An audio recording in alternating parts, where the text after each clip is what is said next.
भेंडी बघा कुठल्याही सीझनमध्ये सहज अवेलेबल होती, म्हणजे आपल्याला मिळती बाजारात. आणि अशाच पद्धतीने मी आज बनवलेली आहे मसाला भेंडी. तर भेंडी करण्यासाठी मी भेंडी जी आहे ती स्वच्छ आधी धुवून घेतली आणि सुती कापडानं पुसून घेतली आणि त्याचे 2-2 असे भाग करून घेतले.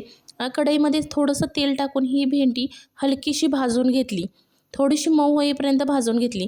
आता फोडणीसाठी कढईमध्ये 1 चमचाभर मी इथं तेल घालून घेतलं. तेलामध्ये जिरं, मोहरीची फोडणी दिली आणि बारीक चिरलेला जो कांदा आहे, तो कांदा घालून घेतला. तर बारीक चिरलेला कांदा असा मऊ होईपर्यंत आपल्याला तेलामध्ये अशा पद्धतीनं परतवून घ्यायचा आहे चांगला. त्याचनंतर त्याच्यामध्ये ठेचलेला लसूण थोडासा घालून घेतला. तोही चांगला मिक्स केला आणि टॅमॅटोची प्युरी इथं मी घातलेली आहे. तर 1 चमचाभर हळद घातली, गरम मसाला, लाल तिखट आणि 1 चमचाभर चाट मसाला. तर चाट मसाल्यामुळं ना खूप छान चव येते ह्या भेंडीला.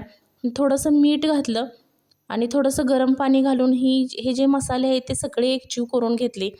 आणि मसाले एकजीव केल्यानंतर ह्याच्यामध्ये जी आपण भाजून घेतलेली जी भेंडी आहे ती भेंडी घालून घेतली आणि जे सगळं हे भेंडी आहे ती मिक्स करून घेतली.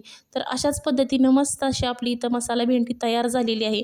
तर चपातीबरोबर, भाकरीबरोबर, कशाबरोबरही खूप छान लागते ही भेंडी.